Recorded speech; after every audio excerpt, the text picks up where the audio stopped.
Dear student, आज मैं आपके सामने कक्षा 8 का पाठ 5 कोयला और पेट्रोलियम लाया हूँ। हम इसमें कोयले और पेट्रोलियम के बारे में कुछ महत्वपूर्ण जानकारियाँ प्राप्त करेंगे। हम अपनी मूलभूत आवश्यकताओं के लिए विभिन्न पदार्थों को उपयोग में लाते हैं। इनमें से कुछ प्रकृति से पाए जाते हैं हमें, और कुछ का निर्माण मानवीय प्रयासों से किया गया है। क्रियाकलाप 5.1 अपने दैनिक जीवन में उपयोग में लाए जाने वाले पदार्थों की आपको एक सूची बनानी है और उनका प्राकृतिक तथा मानव निर्मित वर्गों में वर्गीकरण करना है। यानी जैसे आप सुबह से शाम तक में क्या क्या चीज़ें यूज़ में लेते हो उनको लिखना है, एक लिस्ट बनानी है। लेकिन उस लिस्ट में वापस आपको दो प्रकार की छटनियाँ करनी है। एक वे जो सारे सामान प्रकृति से प्राप्त होते हैं उनको प्राकृतिक में लिखना है, और जो फैक्ट्रियों में बनते हैं या मानव ने बनाए हैं उनको मानव निर्मित कॉलम में लिखना है। क्या इस सूची में वायु, जल, मृदा और खनिज सम्मिलित हैं क्या? अब आप बताओ, प्राकृतिक चीज़ों में तो ये आते ही हैं, तो प्रकृति में लिखने पड़ेंगे, क्योंकि ये सभी प्रकृति द्वारा उपलब्ध कराए जाते हैं और ये प्राकृतिक संसाधन कहलाते हैं। क्या हम अपने सभी प्राकृतिक संसाधनों का निरंतर उपयोग कर सकते हैं? तो इस सवाल का जवाब ये है कि कुछ प्राकृतिक संसाधन तो आजीवन चलते रहेंगे, ख़त्म नहीं होंगे। जैसे हवा है, पानी है, सूर्य का प्रकाश है। लेकिन कुछ प्राकृतिक संसाधन जल्दी ख़त्म हो जाएंगे, जैसे पेट्रोल है, डीजल है। ये तो हम कुछ का तो निरंतर उपयोग कर सकते हैं, बल्कि कुछ का नहीं कर सकते हैं। क्या वायु, जल और मृदा मानवीय क्रियाकलापों द्वारा समाप्त हो सकते हैं क्या? तो कभी समाप्त नहीं हो सकते। जल के बारे में आप कक्षा 7 में पढ़ चुके हैं। क्या जल एक असीमित संसाधन है क्या? तो जल एक असीमित संसाधन नहीं है, क्योंकि ये एक बार दुरुपयोग हो जाने के बाद इसकी कमी आ जाती है, जल का अभाव पड़ जाता है, जल का अकाल पड़ जाता है। इसलिए जल जो है वह सीमित संसाधन में आता है। वैसे तो प्रकृति में जल चक्र चलता है, लेकिन फिर भी कई जगह अकाल की संभावनाएं बनी रहती है। प्रकृति में विभिन्न संसाधनों की उपलब्धता की दृष्टि से प्राकृतिक संसाधनों को व्यापक रूप से दो वर्गों में बांटा गया है। अक्षय प्राकृतिक संसाधन क्या होते हैं, सबसे पहले हम वो जानेंगे। ये संसाधन प्रकृति में असीमित मात्रा में उपस्थित होते हैं, यानी कभी भी खत्म नहीं होते हैं, और मानवीय क्रियाकलापों से समाप्त होने वाले नहीं हैं, जैसे सूर्य का प्रकाश और वायु। दूसरे प्रकार के जो आते हैं वो होते हैं समाप्त होने वाले प्राकृतिक संसाधन। प्रकृति में इन स्रोतों की मात्रा सीमित है या मानवीय क्रियाकलापों द्वारा समाप्त हो सकते हैं। इन संसाधनों के उदाहरण हैं जैसे वन, वन्यजीव, खनिज, कोयला, पेट्रोलियम, प्राकृतिक गैस इत्यादि। अब बात करते हैं क्रियाकलाप 5.2 की। यह कक्षा कक्ष हेतु सामूहिक क्रियाकलाप है। सामूहिक का मतलब बहुत सारे बच्चे आपस में मिलकर करेंगे। कुछ पात्र लीजिए, उनमें पॉपकॉर्न, मूंगफली, भुने हुए चने, टॉफ़ियों से भर दीजिए। विद्यार्थियों को 7 के समूह में बांटिए, यानी 7 ग्रुप बनाने हैं। अब इन समूहों को 1, 2 और 4 विद्यार्थियों वाले उप समूहों में बांट दीजिए। अब यानी समूह के वापस उप समूह बनाने, अंदर अंदर और ग्रुप बनाने उनके। उन्हें क्रमशः पहली, दूसरी और तीसरी पीढ़ी के रूप में चिन्हित कर दीजिए। ठीक है, जो समूह था वो पहली पीढ़ी थी, जो उप समूह था वो दूसरी पीढ़ी थी, उसका भी जो उप समूह था वो तीसरी पीढ़ी बन गई। ये उप समूह उपभोक्ताओं को निरूपित करते हैं, यानी वो उपभोक्ता के रूप में जाने जाएंगे। अब जनसंख्या में वृद्धि के साथ साथ दूसरी और तीसरी पीढ़ी में उपभोक्ताओं की संख्या अधिक है, क्यों ग्रुप कम है, ग्रुप के अंदर सब ग्रुप ज़्यादा है। तो प्रत्येक समूह के लिए मेज पर एक पूरा भरा पात्र रख दीजिए। प्रत्येक समूह की पहली पीढ़ी के उपभोक्ताओं से कहिए कि वे अपने समूह के पात्र से वस्तुओं का उपभोग करें। अब प्रत्येक समूह की दूसरी पीढ़ी भी वैसा ही करने को कहिए। विद्यार्थियों से कहिए कि वे प्रत्येक पात्र में वस्तुओं की उपलब्धता को ध्यान में रखें। यदि पात्रों में कुछ शेष बचा है तो प्रत्येक समूह की तीसरी पीढ़ी को भी इसका उपभोग करने के लिए कहिए। अब अंतिम रूप से देखिए कि तीसरी पीढ़ी के सभी उपभोक्ताओं को खाने हेतु कुछ मिला या नहीं। यह भी देखिए कि क्या पात्रों में अब भी कुछ शेष बच गया है क्या।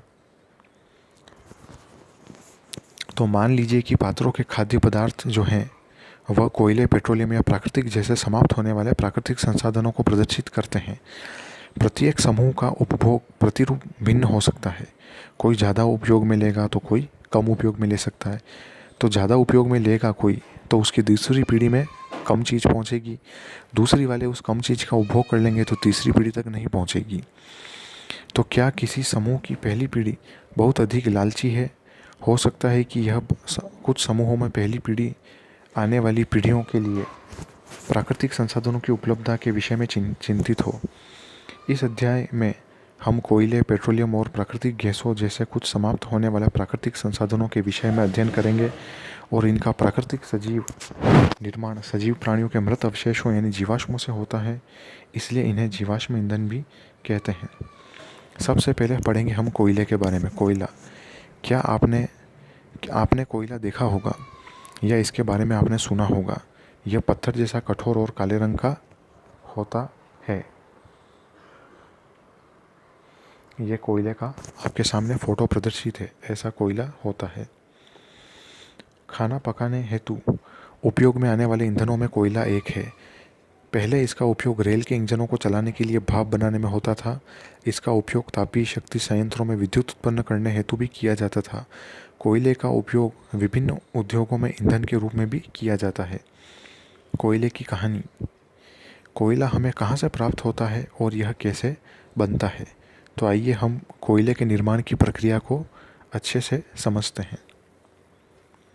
लगभग 300 मिलियन वर्ष पूर्व पृथ्वी के निचले जलीय क्षेत्रों में बहुत सारे घने वन थे। फिर बाढ़ जैसे प्राकृतिक प्रक्रमों के कारण ये सारे वन मृदा के नीचे दब गए और उनके ऊपर मृदा जम जाने के कारण वे संपीड़ित हो गए। संपीड़ित का मतलब होता है उन पर दबाव पड़ा, वो दब गए। जैसे जैसे वो गहरे होते गए, यानी कि उनके ऊपर और ज़्यादा मिट्टी जमती गई तो वे गहराई में चले गए, तो उनका तापमान बढ़ता गया और उच्च दाब और उच्च ताप पर पृथ्वी के भीतर मृत पेड़ पौधे धीरे धीरे कोयले में परिवर्तित हो गए। कोयले में मुख्य रूप से कार्बन होता है। मृत वनस्पति के धीमे प्रक्रम द्वारा कोयले में परिवर्तन की प्रक्रिया को कार्बनीकरण कहते हैं। क्योंकि यह वनस्पति के अवशेषों से बना है, अतः कोयले को जीवाश्म ईंधन भी कहते हैं। चित्र 5.2 में आपने एक कोयले की खान को देखेंगे। ये देखिए, ये कोयले की खान है जिसमें कोयला खुदाई होकर मशीनों से निकलता है। वायु में गर्म करने पर कोयला जल जाता है और मुख्य रूप से कार्बन डाइऑक्साइड गैस को उत्पन्न करता है। उद्योग में कोयले के प्रक्रमण द्वारा कुछ उपयोगी उत्पाद भी बनाए जाते हैं, जैसे कोक बनाए जाते हैं, कोलतार और कोयला गैस बनाई जाती है। सबसे पहले जानते हैं कोक क्या होता है। कोक एक कठोर सरंध्र का मतलब जिसमें बहुत सारे रंध्र मौजूद हो और काला पदार्थ है। यह कार्बन का लगभग शुद्ध रूप होता है। कोक का उपयोग इस्पात के औद्योगिक निर्माण और बहुत से धातुओं के निष्कर्षण में किया जाता है। फिर आती है बात कोलतार की। तो यह एक अप्रिय गंध वाला काला गाढ़ा द्रव होता है। देखो दोस्तों, कोक जो है वह ठोस पदार्थ है, जबकि कोलतार जो है वह द्रव है। यह लगभग 200 पदार्थों का मिश्रण होता है। कोलतार से प्राप्त उत्पादों का उपयोग प्रारंभिक पदार्थों के रूप में दैनिक जीवन में काम आने वाले विभिन्न पदार्थों के औद्योगिक निर्माणों में तथा उद्योगों जैसे संश्लेषित रंग बनाने में, औषधि बनाने में, विस्फोटक सामग्रियां बनाने में, सुगंध बनाने में, प्लास्टिक बनाने में, पेंट, फोटोग्राफिक सामग्री, छत निर्माण सामग्री आदि में होता है। रोचक तथ्य है कि मौत और अन्य कीटों को भगाने हेतु प्रयोग में लाई जाने वाली नेफ्थलीन की गोलियां भी कोलतार से ही प्राप्त होती है। आजकल पक्की सड़कों के निर्माण में कोलतार के स्थान पर एक पेट्रोलियम उत्पाद बिटुमेन का प्रयोग किया जाने लगा है। पहले जो डामर की सड़कें बनती थी वो डामर कोलतार था, लेकिन अब कोलतार का उपयोग न करके बिटुमेन का उपयोग किया जाता है। फिर बात करते हैं कोयला गैस की। कोयले के प्रक्रमण द्वारा कोक बनाते समय कोयला गैस प्राप्त होती है। देखो फिर से समझिए, कोयले के प्रक्रमण द्वारा कोक बनाते समय जो गैस उत्पन्न होती वो कोयला गैस होती है। यह कोयला प्रक्रमण संयंत्रों के निकट स्थापित बहुत से उद्योगों में ईंधन के रूप में उपयोग की जाती है। लंदन में 1810 में तथा न्यूयॉर्क में 1820 के आसपास कोयला गैस का उपयोग प्रथम बार सड़कों पर रोशनी के लिए किया गया था। आजकल इसका उपयोग रोशनी के बजाय ऊष्मा के स्रोत में किया जाने लगा है।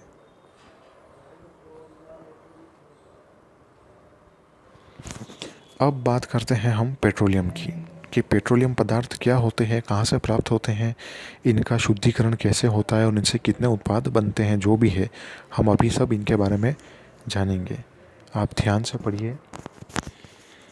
आप जानते हैं कि ईंधन के रूप में पेट्रोल का उपयोग हल्के स्वचालित वाहनों में किया जाता है, जैसे मोटरसाइकिल, स्कूटर और कारों में होता है, जबकि भारी मोटर वाहन जैसे ट्रक और ट्रैक्टरों को चलाने के लिए डीजल काम में आता है।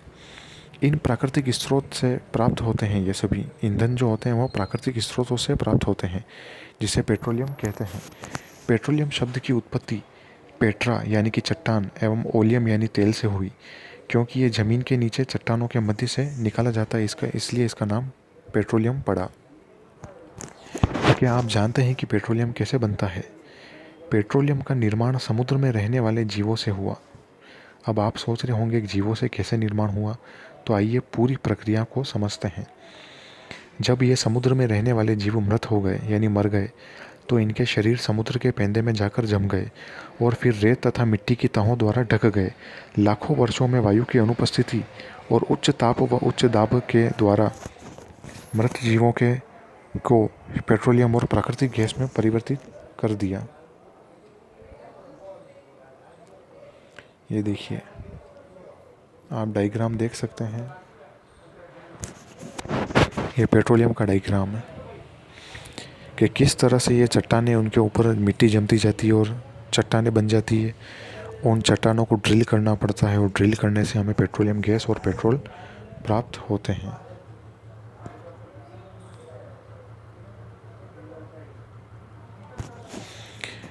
चित्र 5.4 देखिए, जो मैंने आपको अभी दिखाया था, जो पेट्रोलियम और प्राकृतिक गैस के भंडारों को दर्शाता है। आप देख सकते हैं कि पेट्रोलियम तेल और गैस की परत जल की परत के ऊपर होती है। ऐसा क्यों होता है?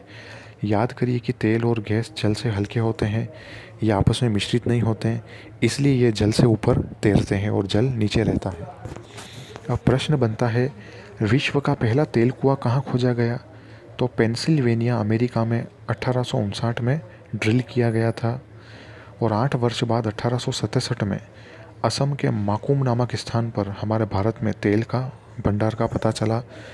भारत में तेल असम, गुजरात, बॉम्बे हाई और गोदावरी तथा कृष्णा नदियों के बेसिन में पाया जाता है। अब बात आती है पेट्रोलियम के परिष्करण की। परिष्करण का अर्थ क्या होता है? परिष्करण का मतलब होता है शुद्धिकरण करना, यानी पेट्रोल जो हमें प्राप्त होता है वह शुद्ध नहीं होता है, इसलिए हमें उसको शुद्धिकरण यानी परिष्करण करना पड़ता है। पेट्रोलियम गहरे रंग का तेलीय द्रव है। इसकी गंध अप्रिय होती है। यह विभिन्न संकटों द्वारा मिलकर बना होता है, जैसे पेट्रोलियम गैस होती है, पेट्रोल, डीजल, स्नेहक तेल, पैराफिन, मोम आदि का मिश्रण होता है। पेट्रोलियम के विभिन्न संगठक जो होते हैं या जो प्रभाज होते हैं, पहले ये देखिए, रिफाइनरी। ये पेट्रोलियम रिफाइनरी का डायग्राम है। पूरा चित्र आप देख रहे हैं। इतनी बड़ी बड़ी मशीनें होती हैं जहाँ पेट्रोल फिल्टर होता है।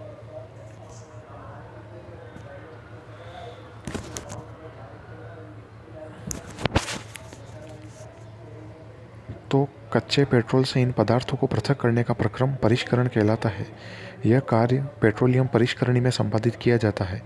पेट्रोलियम के विभिन्न संगठक और उनके उपयोग को नीचे सारणी 5.1 में दिखाया गया है।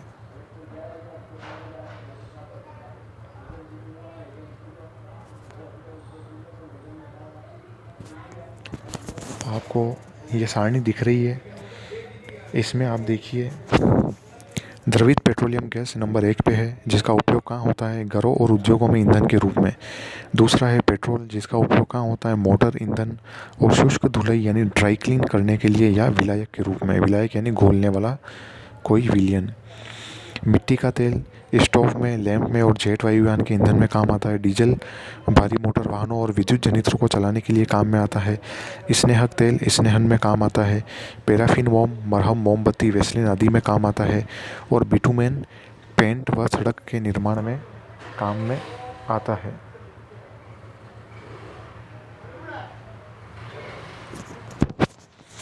पेट्रोलियम और प्राकृतिक गैस से अनेक उपयोगी पदार्थ प्राप्त किए जाते हैं जिन्हें पेट्रो रसायन कहते हैं। इनका उपयोग अपमार्जक रेसे जैसे पॉलिएस्टर, नायलॉन, एक्रिलिक आदि, पॉलीथीन और अन्य मानव निर्मित प्लास्टिक आदि के औद्योगिक निर्माण में किया जाता है। प्राकृतिक गैस से प्राप्त हाइड्रोजन गैस का उपयोग उर्वरक जैसे यूरिया के उत्पादन में किया जाता है। आपने बहुत अधिक व्यावसायिक महत्व के कारण पेट्रोलियम को काला सोना भी कहा जाता है। सबसे पहले बात करते हैं प्राकृतिक गैस की। प्राकृतिक गैस एक बहुत महत्वपूर्ण जीवाश्म ईंधन है क्योंकि इसका परिवहन पाइपों द्वारा सरलतापूर्वक हो जाता है। प्राकृतिक गैस को उच्च दाब पर संपीड़ित यानी दबा करके प्राकृतिक गैस सीएनजी के रूप में भंडारित किया जाता है।